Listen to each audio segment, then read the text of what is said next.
অমিতাভ দাশগুপ্তর লেখা হেজি বেজি ছড়া। আসুন আসুন মজা দেখুন, বসে দেখুন, দাঁড়িয়ে দেখুন, উল্টে দেখুন, পাল্টে দেখুন, হাসতে হাসতে হবে দেখুন, এই খেলাটি এমনই গুণ।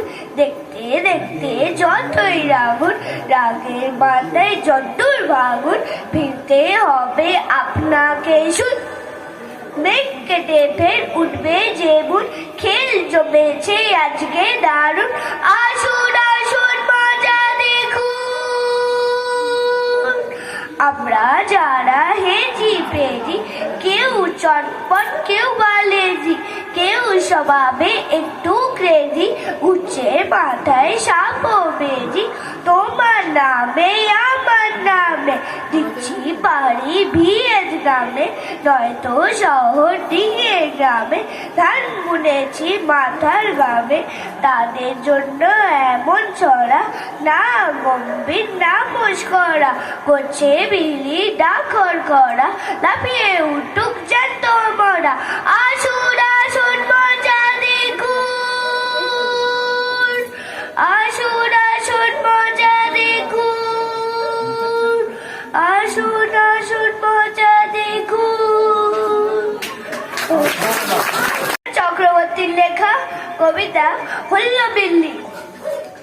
হ্যালো হ্যালো হুল্লো বিল্লি, মা যাত্রীরা তো চিল্লা চিল্লি, ভাগালো ঘুম জাগাল্লি পাড়া তুই ভয় অস্থির, সকলে সরে তোর কাল্লো আতি হল্লার ধুম।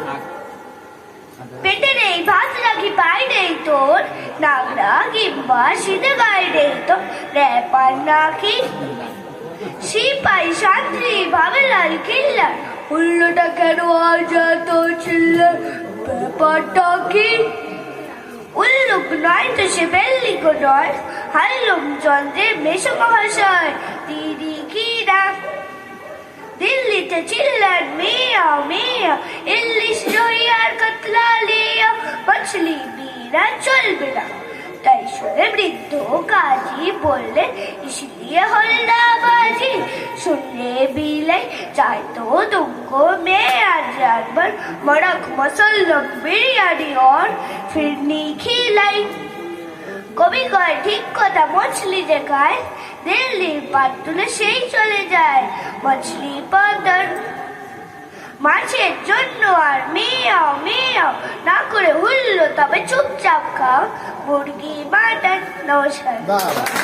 এবার আমি শোনাবো কবি নীরেন্দ্রনাথ চক্রবর্তীর লেখা কবিতা খুব সাবধান। খুব সাবধান ভাই রে, কালী পুজোর রাত্রিরে তুই যাস রে ঘরের বাইরে।